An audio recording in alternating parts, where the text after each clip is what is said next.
If you've ever tried to do your own digital PR campaign and got zero response to your pitch, chances are your media list wasn't up to scratch. In this video, I'm going to show you my exact step-by-step process for building effective media lists that results in coverage for your brand. In the next few minutes, you're going to learn the search secrets to help you uncover relevant journalists, how to qualify the journalist to make sure no email is wasted, and the answer to everyone's favorite question, how long should my media list be? Why should you listen to me? Hey guys, and welcome to the JournoFinder channel. I'm Veronica, co-founder of JournoFinder, and I've been running digital PR campaigns for 5 years now. First, we need a campaign. So I've gone ahead and created an imaginary campaign.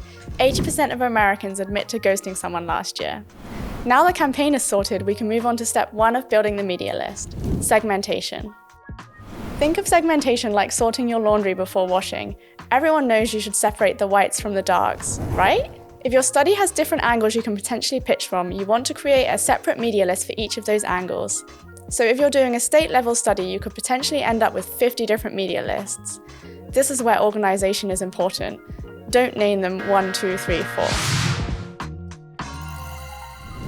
Now we're clear on the meaning of segmentation, how do we actually go about this? When I'm doing my segmentation, I start by writing out all the different headlines I could potentially pitch. Thinking back to my imaginary campaign on ghosting, we've already got the first headline.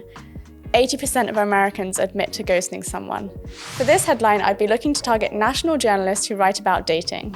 My second potential headline comes from the fact that Florida came out on top for the states where ghosting was most common. The headline, Florida's crowned ghosting capital of America, is a great headline for Florida-specific publications. So for this media list, I'd be looking at journalists who write for Florida publications about dating trends. For my third headline, I decided it would be a good idea to use some data from my campaign as a lead-in for expert commentary. The headline being, How to Stop Ghosting Affecting Your Mental Health. For this media list, I would be looking to target national journalists who write in the health and wellness space. I'm going to stop there for this video, but in real life I would carry on until I've exhausted all my potential headlines. You might find when you go to add journalists to your media list that there'll be some which cover both dating and mental health and wellness.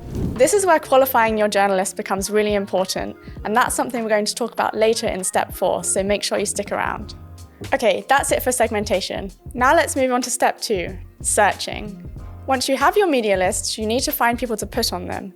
This means you need to find journalists who will be interested in your story. There are a few ways you can do this, the most manual one being searching Google or relevant news sites for stories similar to the one you're planning to get published, and then manually extracting the journalist and finding the contact information yourself. In our dating example, this would be recent studies about dating. The idea here is that journalists work on beats and they don't really cover subjects outside of those beats. So if a journalist has recently been writing about dating, chances are they're going to be interested in another study about dating as well. Using this manual method, once you've found a relevant story, you'll need to note down the journalist's name and then go ahead and find the contact information yourself. Or to simplify the process, you can use a media database like JournoFinder. JournoFinder makes the searching process really easy, and once you've found the journalist, all the contact information is already available for you, so you can skip all the manual sleuthing. I'm going to use JournoFinder in this video, but the search techniques will also work if you're doing it the manual way. For my initial search, I like to type in something very similar to the headline I'm imagining being written.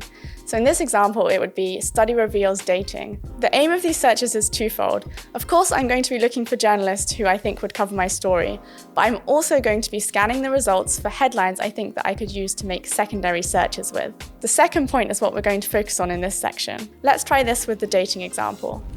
Okay, so I've had a look through, and here are some of the headlines I've come across that I think are going to make great secondary searches. The first one is More Couples Are Having a Sleep Divorce. This study in the dating niche was done only 2 months ago, so it's extremely similar to the story I'm planning to get covered, and I definitely want to see who else covered this. When I make the second search, I'll type in an abbreviated version of the headline to make sure that I catch anyone who's used a slightly different headline. The next headline I've noted down for a secondary search is Survey Shows Cuffing Season is on Decline. The reason I selected this one is because cuffing season is happening right now, which means it should surface some really recent articles. And my last example, Florida ranks among most dangerous states for online dating. Again, I've only shown you 3 examples here, but there's loads more I found in the search, and in real life, I would be noting them all down and making them all as secondary searches. See how from those 2 general searches, we ended up with a goldmine of other headlines we could search for? This is what I call the triangle technique. You start with a general search, and then in that general search, you select more specific searches so you can go down the funnel and find as many relevant journalists as possible. That's it for searching. Now let's move on to step 3, the question nobody should be asking, but everybody does. Once you've made your searches, you naturally want to start adding people to your media list. But first, we need to talk numbers. By far, my most asked question is, how long should my media list be? And I get it. When I first started digital PR, I was totally focused on numbers too. All I could think about was, I need to have this many people on my media list because the more people I reach out to, the more likely it is someone's going to cover it. But this way of thinking is actually going to hinder you. You might be reaching out to 500 people, but how many of those people on your media list are actually relevant and are actually going to be interested in your story? You don't really know. Instead of aiming for quantity, your goal should be, find everyone who would be interested in my story and add them to my media list.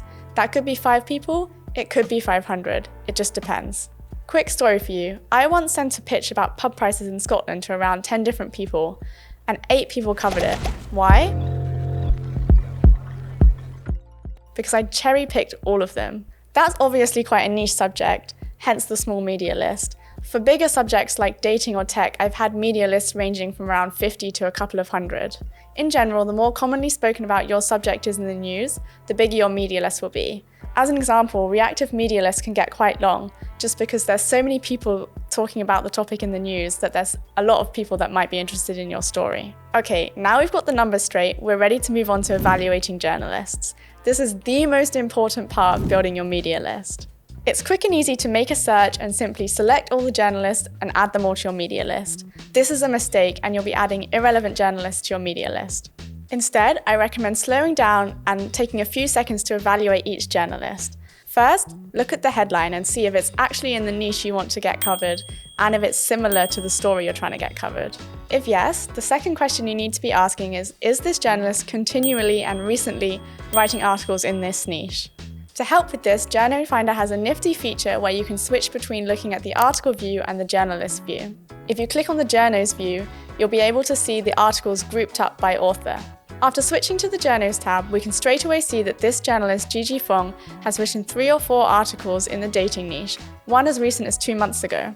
This is a good enough indicator to me that she's going to be interested in our pitch because she is continually writing articles and she's recently been writing articles in the niche that I want to get covered. She's earned a spot on my media list. You might also notice that while you're switching between searches, you see the same name come up over and over again with relevant articles.